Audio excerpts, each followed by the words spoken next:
Is this really everyone? Yikes. Talk about a skeleton crew. Felix has gathered all of the remaining crew here on the exterior bow deck of the ship. All 11 of them, if we're not counting Omelette. Felix glances back at the rapidly diminishing islet of Brocherug in the upcurrent distance. He has been insisting, in an almost weirdly fervent manner, that everybody should pay their respects to the final time house as they pass by. Now, normally the only people that get to see the final time house up close are timekeepers. And I've only seen it once before, at the end of my buoy run, 6 traversals ago. He impatiently clears a smudge off his glasses, the better to regard the approaching spectacle with perfect clarity. I've seen it before, says Rawfield. Felix flaps his hands dismissively. I mean currently, not in the Trust days. The timekeepers follow the buoy here, traversal after traversal, no matter what else is going on in the cosmos. Empires rise and fall, but time marches on. Zila, the naturalist, is making a quick little pencil sketch of the time house as they approach.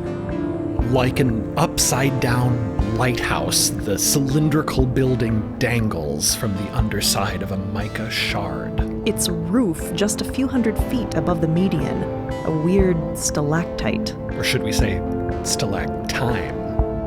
Wow, Zila says. So is it just a landmark? Or does anyone actually live there? Oh, it is occupied. All the time houses are, but just by one person at a time. Some more time jokes from Felix. Ugh. He sighs wistfully. One lucky person. Lucky? If you say so, it seems a little lonely to me, especially here at the last time house. No way, Zila. This one would be the best one of all. Just close the curtains on the Delta side, and it would be downright dreamy. No traffic, no visitors, a whole year of unobstructed alone time? Felix sighs. Someday, that time house gig will be mine. Okay, here it comes. Get ready. Traveling at a slow cruise, the ship passes the strange, suspended building. The crest of the Timekeepers Guild is painted on the facade in peeling, faded colors. Felix performs some kind of a timekeeper's salute, waving at a thick armored window set into the building's curved wall, to the lone timekeeper who is posted in there. A face peers at them from between window blinds before snapping them shut. Felix nods, proudly. A true introvert. Sorry, ma'am. We'll get right off your lawn. And with no additional ceremony of note, they pass the last time house. And that means they are hereby, officially forthwith, no longer in time. Whoa. To be clear, it's not like time has actually stopped or anything. Time still exists, it's just not measured out here. Welcome to the Delta.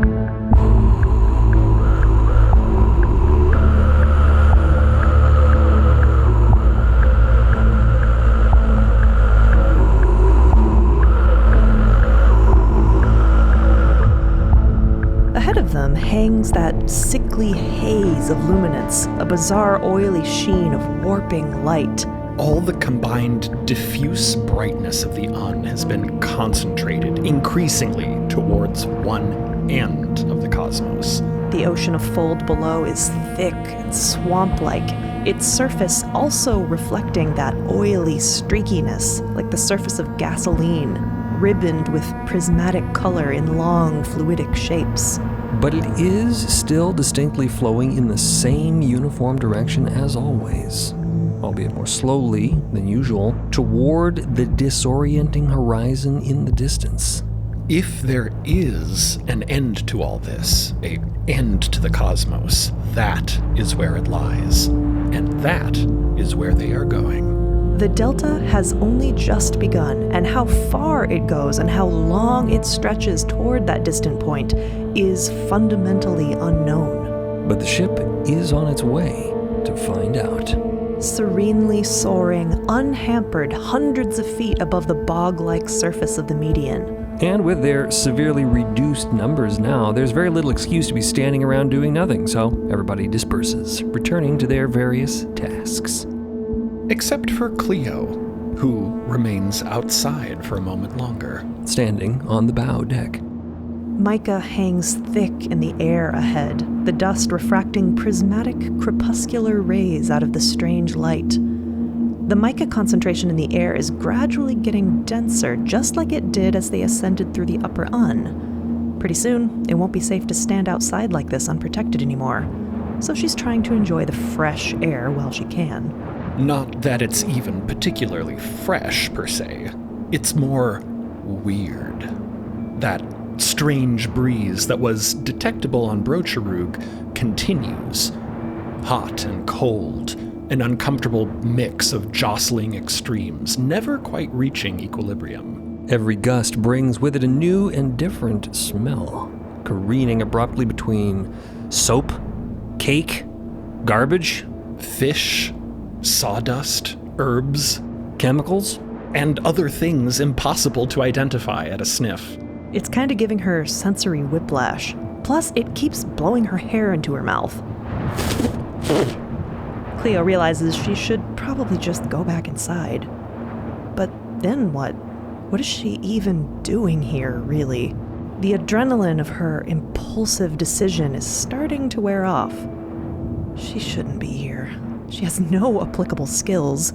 But, too late now. Oh boy. the doors behind her. The granddaughter steps out onto the bow deck to examine the vista. Cleo starts. Should she go back inside now? Would it be weird to leave without saying anything? Things have been pretty strained and awkward, at least from Cleo's perspective. She honestly has no idea what Dot thinks, which only makes her more anxious. Cleo has been doing her best to give Dot space after what Artifice said to her. Is her friendship with Dot genuine? Is her whole personality just a defense mechanism? Does she actually like Dot, or does she just want Dot to like her? No, that one's not hard. She does actually like Dot, and she misses being able to be around them without this uncomfortable layer of self-aware second-guessing. Like now, oops, she hasn't said anything for too long, and now it is weird. But Dot cannot say anything for ages, and that's not weird. Oh my god, shut up, brain. Her brain is so loud that she almost does not hear Dot's quiet. What is your first impression of the Delta, Cleo? Oh, Dot's making conversation. Dot is making conversation. Dot is making conversation? Cleo smiles with practiced charm, trying to hold her hair out of her face in the fitful breeze. Oh, well, it's... She drops the smile with a huff and a slump of her shoulders. I'm not really a fan, to be honest, since you asked. It's kind of like the worst parts about the Un and the Fold all mashed together. And with all the awful stories about this place, it barely even feels like a grand adventure anymore. It just feels like going somewhere we already know sucks.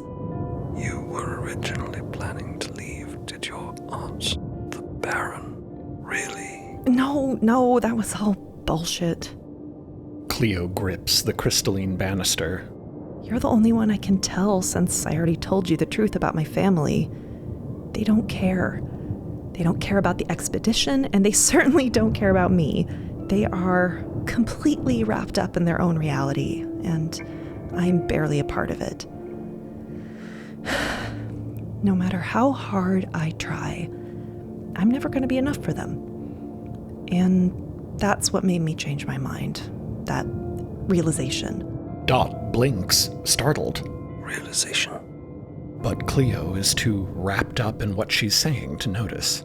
And I know, that's a stupid reason to come to the Delta. Maybe I'm just overreacting. Oh, sorry, I'm unloading on you again. My mind is such a jumble right now. I don't know how to calm it down. They listen to the strange moaning wind together for a moment, standing here on the ship's bow deck. Dot is aware that Cleo has been acting a little off ever since that stopover on that little uncharted islet in the Fold where they went camping. And it does bother them a bit, but they're almost more bothered by the fact that they are bothered. So it's been kind of a lot to sort through. If you are feeling troubled, I may know how to calm it down. Cleo's bioluminescence flutters. She fidgets with her hair. You do? A great deal of my training has been about mastering thought and feeling. Well, great. I wouldn't mind mastering either of those things right about now. Dot leans on the railing of the bow deck, looking out into the distance. Then consider, what are you when you do not think of yourself, your past, or your future? Cleo blinks, sort of thunderstruck by this question. Do not move your mind to find an answer. Do not reference a memory. Do not consider plans or expectations for the future. What is there between thoughts? What is aware of the thoughts? Cleo looks stupefied, softly sledgehammered, a million miles away. Whoa. There is nothing to think about. You do not need to think about anything. There are not situations. There are not circumstances. There is no problem to solve. Everything in your mind, beliefs, narratives, storylines, are all thoughts. They are not real. You do not need them. Cleo is looking at the granddaughter, sort of slack-jawed. Wait, hang on. This is your training? You don't think? Dot shakes their head. No, They lie. I do not. How? And why? It is one of the mother's most fundamental trainings. Quietude of mind and emotion is one of the first steps to true communion with the fold. Cleo looks like she's been hit by a bachelor horse. Holy shit. I can't do anything without thinking. You're really not thinking right now. Not even a little. No, Like none? How can you even talk? Wouldn't you, be dead if your brain has no thoughts? you do not need to think about awareness in order to be aware. Come on, how do you not think? Dot looks at Cleo evenly. Instead of thinking, do not. Yeah, simple, easy, very straightforward. Anybody could do it. Cleo laughs, totally flabbergasted, and then they are both quiet for a moment. Cleo does try it, tries to literally just not think. It is impossible. That seems perfectly straightforward when you put it all like that, but actually not thinking? It's hard. They taught you this at the Cenobium? Among many other things, such mastery is required in order to become a mother. Cleo bites her lip. Dot, I know you probably can't answer this, but,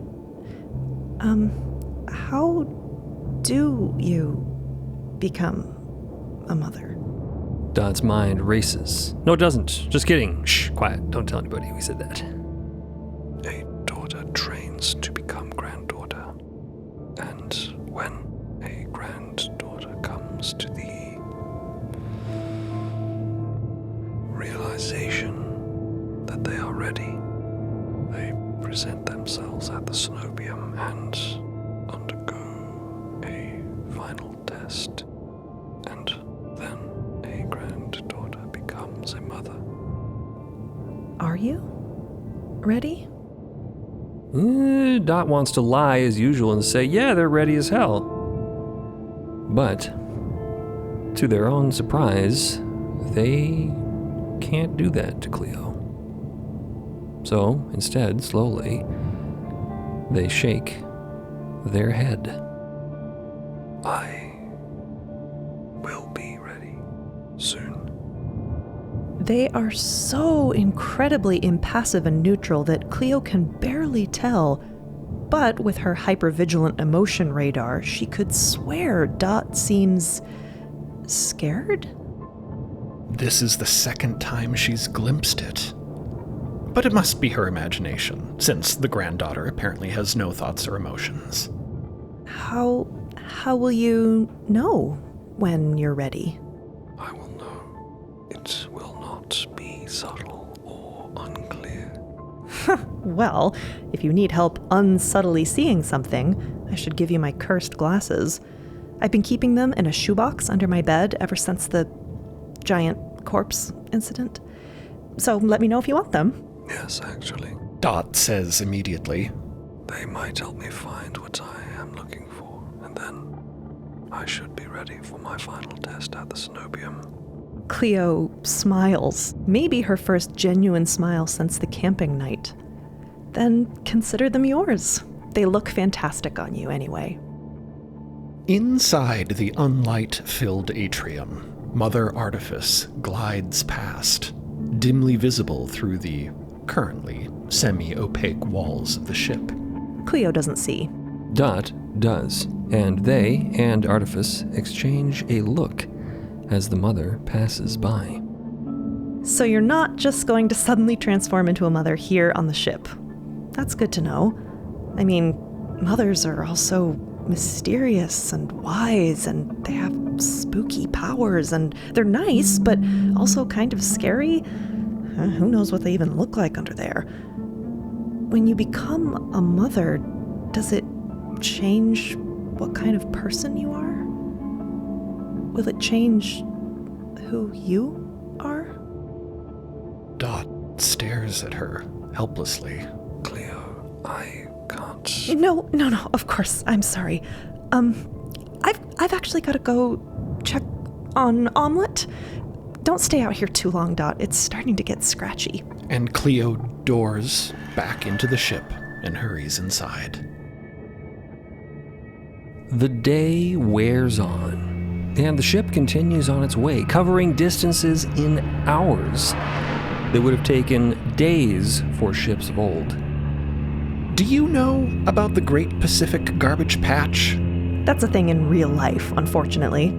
It's kind of the vibe here, but 1,000 times worse. Just like the real one will be if nothing changes. Quiet, we're doing science fiction right now.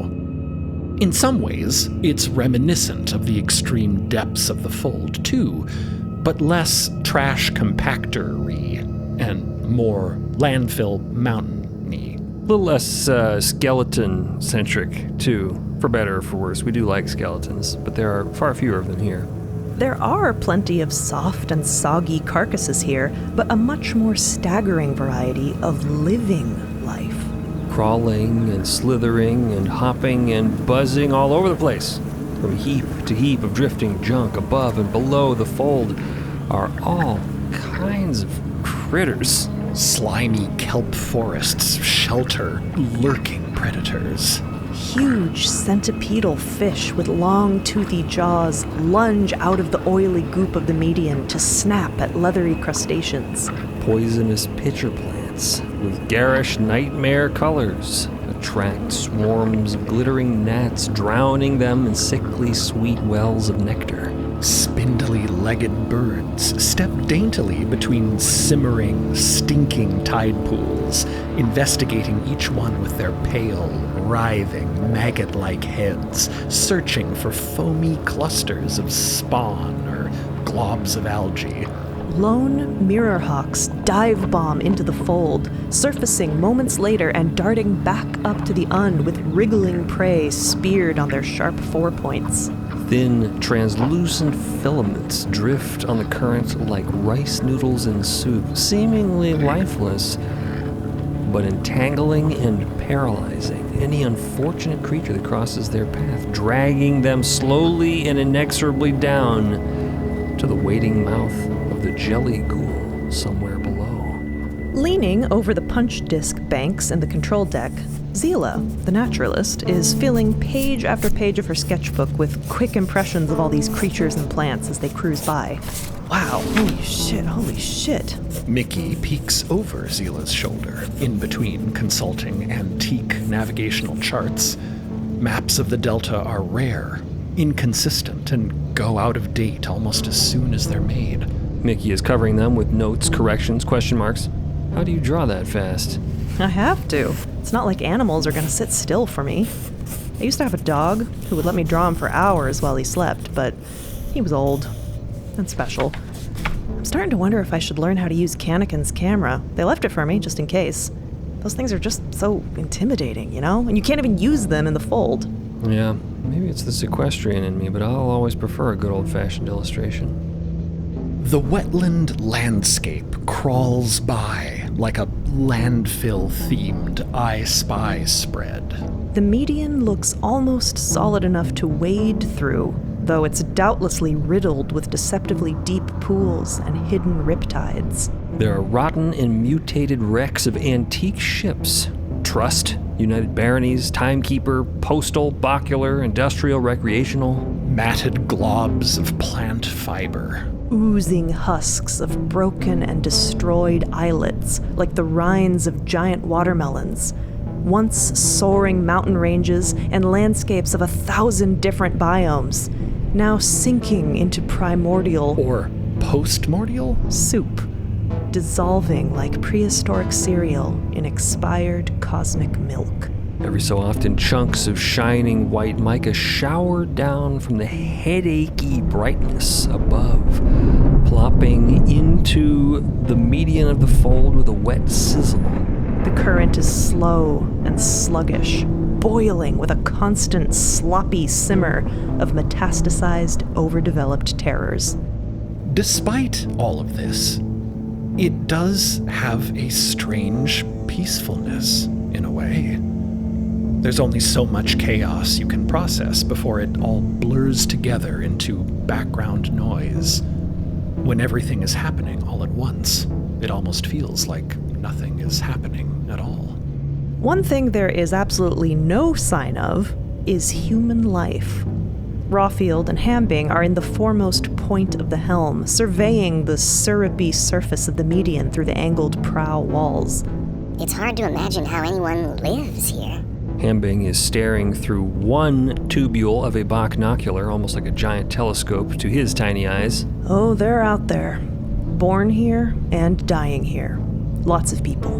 Most of them alone, solitary, rarely in groups. Rawfield is looking through some binoculars of her own. They're constantly relocating in an effort to stay alive. In my experience, they were surprisingly difficult to find, especially because we couldn't risk coming into contact with the fold here. Our ships weren't dark mica in those days. We'd cruise above the median, scanning for survivors. You might think that anyone here would be desperate for rescue, but think about it. If all you know is the Delta, you've probably never seen a ship before, other than wrecked ones that wash up. You probably know nothing about the outside cosmos. You may not even know other people exist.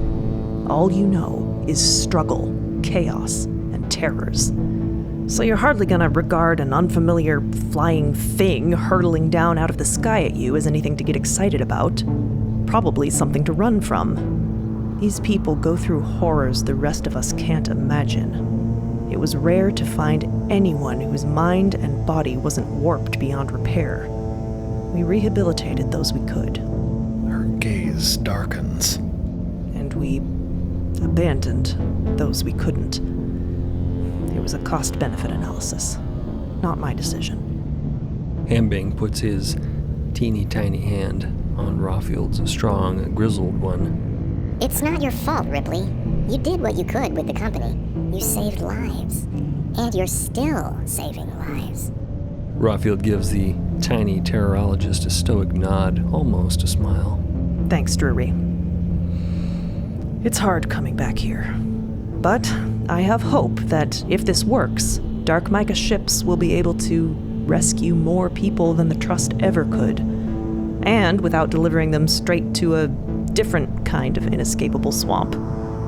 That's my greatest hope for the outcome of this mission. Cosmic discovery is all well and good, but there are people right here under our noses who we've been unable to significantly help for most of history. Maybe that can change.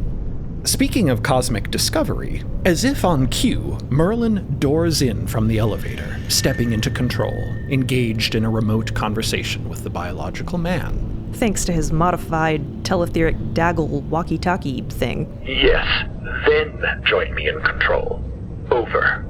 Yes, Merlin, with the extra blank discs. Over and out. Apologies. Wrong button. Over and out.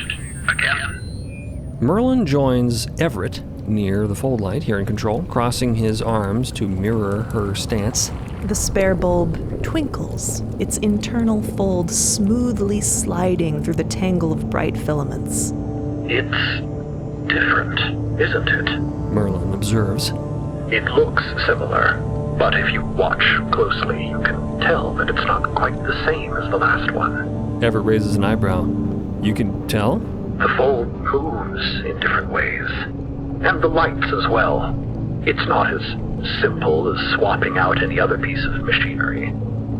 I suppose it's not too difficult to imagine that, like each of us, like our fingerprints, the fold lights are individuals too, unique because of what they experience. He gives the glass casement a gentle pat with his mechanical hand. It almost makes me mourn the original fold light, like a crewmate. Everett looks like she would like to pat the fold light as well, but she's a little shy of swirling fold at the moment due to recent events. She sighs, gazing into its strange luminance. I wonder if it misses the old bulb too, or looked up to it or something. You hear that, buddy? Don't get performance anxiety on us or something. If you crap out, the stagecoach is all we got left. Merlin nods. Speaking of which, how are we doing on range? You and Mickey are keeping track?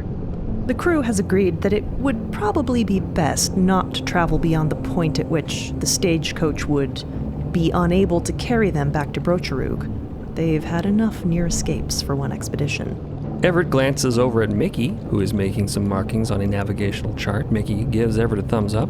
Yeah, I think we're still fine, says Everett. Stagecoach may not be the fastest, but she does have endurance where it counts. We can keep going for a few more days at least before we need to start thinking about turning around, assuming we don't run into something that makes us want to get out of here sooner. Felix suddenly yelps, scurrying from his cramped little workstation all the way up to the helm, jostling Zila in his hurry. Hey, watch it! Ooh, there's another one. Felix shoulders in between Rawfield and Hambing. He has his binoculars trained on yet another old time buoy outside.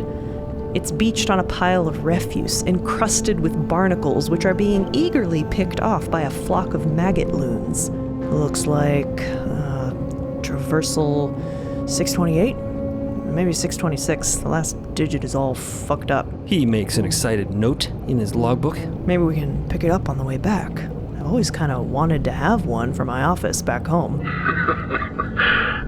So, Felix, have you thought of a name for your new month yet? Not really. I've been too busy thinking about the engineering that would be required to even let a buoy pass through here unobstructed. Some kind of dark mica canal, maybe. Normally the timekeepers are opposed to any artificial expediting of the buoy's passage, but I can't think of an alternative. Maybe we'd need to redesign the buoy altogether. I'm glad you're having fun. Yeah, this is the good stuff. I'm finally He lowers his glasses. off the clock. Zila throws an eraser at Felix's head. Ow! Mickey finally straightens up from her close study of the navigational charts, massaging the small of her back. Okay, folks, these charts are a mess, but from what I can tell, we're coming up on what is essentially the last charted point of the Delta. Sooner than I expected. Rawfield examines the charts herself. So we are. You know, the Trust never went very far in, technically. There was no point. We had a hard enough time finding people in the near Delta, and we weren't exactly here to explore. Well, we are now. says Merlin. Ready, everyone. This is the third time we are about to fly into the entirely unknown. Everett puts an arm around Mickey. Third time's the charm, I hope. And off the map they go.